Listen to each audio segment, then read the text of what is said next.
ജനാധിപത്യത്തെ അടുത്തറിഞ്ഞ് പത്തനംതിട്ട പരുമല സെമിനാരി LP സ്കൂളിലെ കുട്ടികൾ തെരഞ്ഞെടുപ്പിന്റെ എല്ലാ പ്രക്രിയയും ഉൾക്കൊണ്ട് സ്കൂൾ ലീഡർ തെരഞ്ഞെടുപ്പ് നടന്നു. പത്രികാ സമർപ്പണവും സൂക്ഷ്മ പരിശോധനയും വോട്ടർമാരെ നേരിട്ട് കണ്ട് വോട്ടഭ്യർത്ഥിച്ചും കുട്ടികൾക്ക് ആവേശമായിരുന്നു സ്കൂൾ ലീഡർ തെരഞ്ഞെടുപ്പ്. 5ാം ക്ലാസ്സിലെ ജനാധിപത്യം എന്ന പാഠഭാഗത്തെ ബന്ധപ്പെടുത്തി അവബോധം നൽകുന്നതിനും പഴയ വോട്ടിംഗ് സംവിധാനം മനസ്സിലാക്കുന്നതിനും നടത്തിയ തെരഞ്ഞെടുപ്പ് കുട്ടികൾക്ക് പുതിയ അനുഭവമായിരുന്നു. 5ാം ക്ലാസ് വിദ്യാർത്ഥി മിയ അന്ന ജോൺ പ്രിസൈഡിംഗ് ഓഫീസറായപ്പോൾ തിരിച്ചറിയൽ കാർഡും വോട്ടേഴ്സ് ലിസ്റ്റും പരിശോധിച്ച് ബാലറ്റ് പേപ്പർ നൽകിയും കൈവിരലിൽ മഷി പുരട്ടിയതും അമീന അക്ബറാണ്. അഭിരാമി സുനിൽ, കാർത്തിക് കൃഷ്ണ എന്നിവർ പോളിംഗ് ഉദ്യോഗസ്ഥരായി. രോഹൻ രാജേഷും അങ്കത് പിള്ള, അൻസ മാത്യു എന്നിവരായിരുന്നു പോളിംഗ് ഏജന്റുമാർ. 3, 4, 5 ക്ലാസുകളിലെ 145 കുട്ടികളിൽ 120 പേർ വോട്ട് രേഖപ്പെടുത്തി. അധ്യാപകരുടെ നേതൃത്വത്തിൽ സീൽ ചെയ്ത് സൂക്ഷിച്ച ബാലറ്റ് പെട്ടി സ്ഥാനാർത്ഥികളുടെ സാന്നിധ്യത്തിൽ തുറന്ന് വോട്ടെണ്ണി. പ്രധാന അധ്യാപകൻ തോമസ് ടി കുര്യൻ, അധ്യാപകരായ അശ്വതി ജേക്കബ്, ഷാരിമോൾ, ഹയറുന്നീസ എന്നിവർ നേതൃത്വം നൽകി.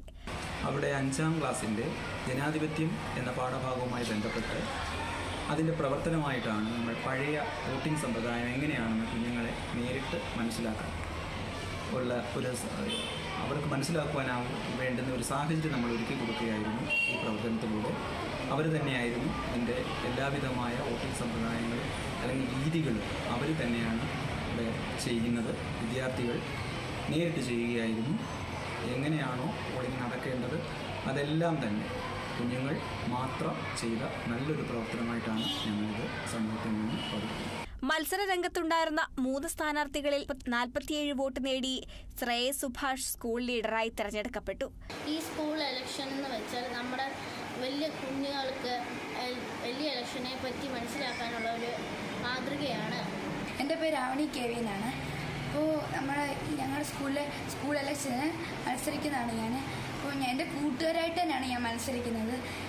ഈ വോട്ട് എന്തിനാണെന്ന് വെച്ചാൽ ഈ കുട്ടികളിൽ ഈ ജനാധിപത്യം എന്തൊക്കെയാണെന്ന് ഒന്ന് മനസ്സിലാക്കാൻ വേണ്ടിയാണ്. സ്കൂൾ ലീഡർ തെരഞ്ഞെടുപ്പിൽ ഞാൻ സ്ഥാനാർത്ഥിയായി നിൽക്കുകയാണ്. ഈ വോട്ട് ഇലക്ഷൻ വലുതാകുമ്പം എങ്ങനെ നേരിടണം, ജനാധിപത്യം എന്താണ്, അതിനെ നേരിടാനുള്ള കുറിച്ചാണ് ഈ വോട്ട് സ്കൂളിൽ നടത്തുന്നത്. അമേയ MR 33ഉം ആവണി KV 29ഉം വോട്ടുകൾ നേടിയപ്പോൾ 11 വോട്ട് അസാധുവായി. തുടർന്ന് ജയിച്ച സ്ഥാനാർത്ഥിയും കൂട്ടരും ആഹ്ലാദ പ്രകടനവും നടത്തി. Kerala vision news, Pathanamthitta.